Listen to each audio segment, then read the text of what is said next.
انسانی ارواح کو پیدا کیا نور سے، پھر ناگ سے پیدا کیا، نار سے، آگ سے جنات کو، پھر مٹی سے بنایا، آدم کا حیولہ، اس میں روح پھونک دی، اب آدم بن گئے۔ اعلان یہ کر دیا کہ خلافت ارضی جو ہے وہ آدم کو عطا کی جا رہی ہے۔ یہ پیش پڑ گیا۔ اس پر تھوڑا سا اشکال تو فرشتوں کو بھی ہوا، قرآن میں ہے سورہ بقرہ کے 4 رکوع میں، اتجعل فیہا من یفسد فیہا ویسفک الدماء ونحن نسبح بحمدک ونقدس لک۔ پروردگار اس آدم کو تو خلافت دے رہا ہے، زمین کے اندر اختیار دے دے گا، یہ تو فساد کرے گا، کوریزی کرے گا، ہم تیری تسبیح و تحمید میں لگے ہوئے ہیں، جو بھی حکم ہو ارشاد ہو ہم بجا لاتے ہیں، تو ضرورت کیا ہے؟ اس کا جواب اللہ نے دیا، انی عالم ما لا تعلمون، میری مشیت، میری حکمت وہ میں ہی جانتا ہوں، ضروری نہیں کہ تم اس کو شیئر کر سکو۔ لیکن یہ جنات میں سے ایک جن تھا عزازیل۔ اب دیکھیے کہ جنات کو ایک قرب حاصل ہے ملائکہ کے ساتھ، کیوں؟ وہ نور سے پیدا کیے گئے، یہ نار سے پیدا کیے، کتنا قرب ہے دونوں میں۔ انسان پیدا کیا گیا مٹی سے، مٹی انرٹ ہے، آگ بھڑکتی ہے، اوپر اٹھتی ہے، شعلہ زن ہوتی ہے، انرجی ہے اس میں۔ نور اور نار میں بڑا قرب ہے، اور عربی کے ایک قاعدے سے تو یہ ایک ہی لفظ ہے، مادہ ایک ہی ہے، حروف علت جو ہے ایک دوسرے کی جگہ آ جاتی، تو یہ قرب ہے۔ اگرچہ زمین و آسمان کا فرق ہے دونوں میں، فرشتہ نور سے پیدا کیا گیا ہے، وہ پاک ہے، وہ اللہ کے کسی حکم کی خلاف ورزی کر ہی نہیں سکتا۔ لا یعصون اللہ ما امرہم ویفعلون ما یؤمرون، وہ جو بھی اللہ تعالیٰ حکم دیتا ہے اس کی کوئی معصیت یا نافرمانی نہیں کرتے، بلکہ جو حکم لیا جاتا ہے مان لیتے۔ ذرا سا اشکال ہوا تھا، پوچھ لیا، جواب مل گیا، خاموش ہو گئے بس۔ لیکن عزازیل نامی ایک جن تھا، جو ایک تو جن ہونے کی نسبت سے فرشتوں سے کچھ نہ کچھ مماثلت تھی، قرب تھا، دوسرے یہ علم میں، زہد میں، عبادت میں اتنا اونچا تھا، اتنا اونچا تھا، اتنا اونچا تھا کہ یہ ملائکہ ہی کے صف میں شامل ہو گیا۔ اس نے علم بغاوت بلند کر دیا۔ جب حکم دیا گیا کہ سجدہ کرو آدم کو، اب یہ دیکھیے کس قدر یہ اہم مضمون ہے، اور آپ سوچ رہے ہیں یہ باتیں آج پہلی مرتبہ ہمیں اس طرح سنائی جا رہی ہیں، یہ باتیں تو علم میں آتی نہیں ہمارے۔ وجہ کیا ہے؟ آپ کو دلچسپی نہیں ان چیزوں سے۔ جدید تہذیب نے ان چیزوں کی اہمیت کو زیرو کر دیا۔ قرآن میں اہمیت کا کیا عالم ہے؟ 7 جگہ یہ مضمون قرآن میں آیا ہے کہ فرشتوں کو ہم نے حکم دیا سجدہ کرو آدم کو، سب نے سجدہ کیا۔ فسجد الملائکۃ کلھم اجمعون، سارے کے سارے، کل کے کل، سب نے مل کر سجدہ کیا آدم کو، اللہ کے حکم سے فوراً تعمیل کر دی، الا ابلیس ابا واستکبر وکان من الکافرین۔ ابلیس نے نہیں کیا، انکار کیا، استکبار کیا، گھمنڈ کیا۔ اور اس کو سورہ کہف میں بیان کر دیا گیا، یہ اس لیے کہ وہ اصل میں جنات میں سے تھا، اگرچہ شامل تو تھا فرشتوں میں اس وقت۔ کانا من الجن ففسق عن امر ربہ، وہ اصل میں جنات میں سے تھا، اس وجہ سے وہ اپنے رب کے اس فیصلے کے خلاف کھڑا ہو گیا، سرکشی تھی اس میں۔ یہ معاملہ اتنا اہم ہے، اب آپ سمجھیے کہ 7 مرتبہ سورہ بقرہ، سورہ اعراف، سورہ حجر، سورہ بنی اسرائیل، سورہ کہف، سورہ طٰہٰ، سورہ صاد، 6 مکی صورتوں میں ذکر ہے یہ، اور ایک مدنی صورت سورہ بقرہ۔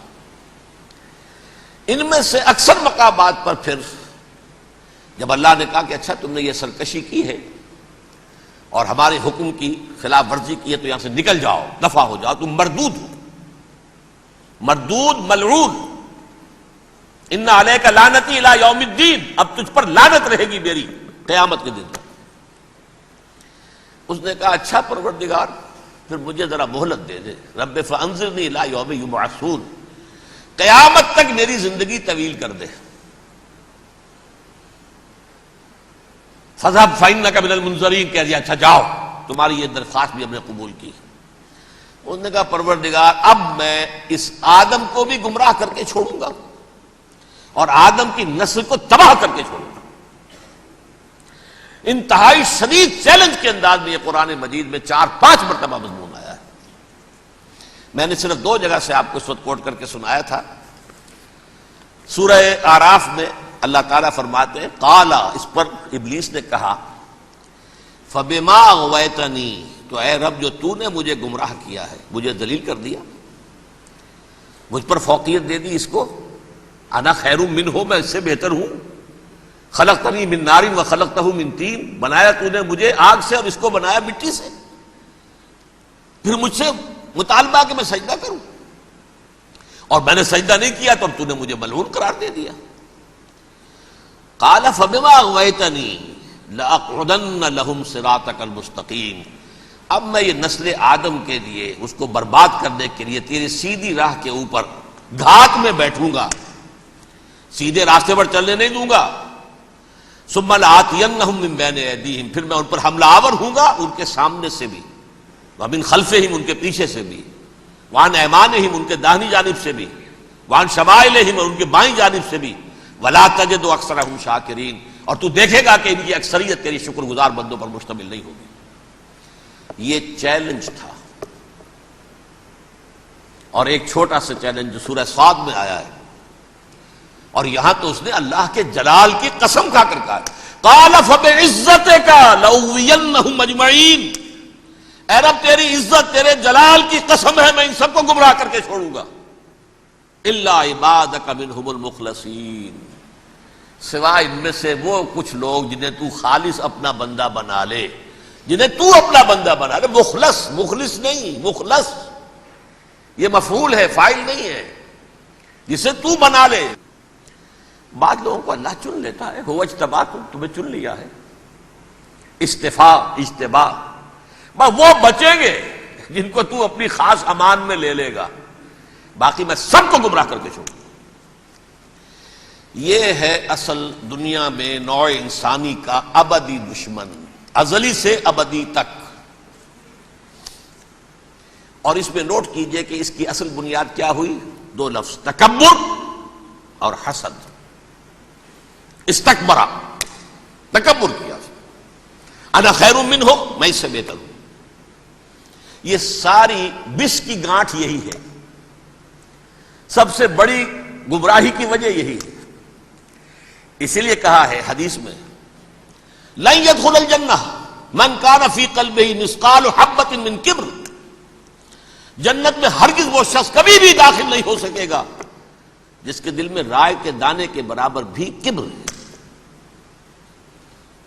تکبر سب سے بڑا جرم ہے. الکبر ردائی، اللہ فرماتا ہے یہ تکبر، یہ تو میری چادر ہے. کوئی شخص تکبر کرتا ہے تو گویا میری چادر گھسیٹ رہا ہے میرے کندھے سے. عرب میں کسی شخص کی توہین کرنی ہوتی تھی تو اس کی چادر گھسیٹتے تھے، ننگا کر دیا گویا کہ. تو یہ میری ردائی ہے، الکبر ردائی، یہ میری چادر ہے، یہ جامہ مجھے زیب دیتا ہے، مجھ پر راستہ آتا ہے. اور حسد، آدم کو جو برتری عطا ہو گئی، اس حسد کی آگ میں وہ جل رہا ہے اور اس کا انتقام لینا چاہتا ہے. آدم سے بھی، آدم کو بھی گمراہ کیا، جنت سے نکلوایا. ویسے نکلنا تو انہیں تھا ہی مشیت اذنی میں، لیکن فوری طور پر اللہ کے حکم کی خلاف ورزی تو کروائی نا. فعصى آدم ربہ فغوى، آدم نے اپنے رب کے حکم کی نافرمانی کی اور گمراہ ہوا عارضی طور پر. یہ دوسری بات ہے، توبہ کر لی، اللہ نے توبہ قبول فرما لی، معاف کر دیا.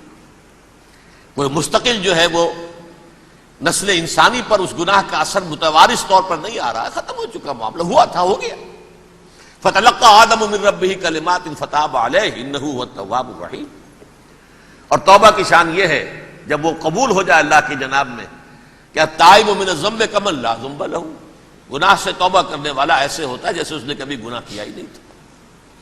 لیکن بہرحال وہ گمراہ کرنے میں کامیاب ہو گیا، حضرت آدم اور حوا کو بھی. اور نوع انسانی کی عظیم اکثریت، عظیم اکثریت، عظیم اکثریت اس کے داؤ میں آئی ہوئی ہے. نہیں، کتنے ہیں وہ عباد اللہ المخلصین، الا عبادک منہم المخلصین، کتنے ہیں جو واقعتاً خالصتاً اللہ کے بندے بن گئے ہوں، جنہیں اللہ نے اپنا بنا لیا، اپنا قرار دے دیا. اب اس کے ساتھ نوٹ کیجئے، اس ابلیس کے ساتھ ایک فوج بھی ہے جسے قرآن مجید میں کہا گیا ہے یہ اس کی پارٹی ہے.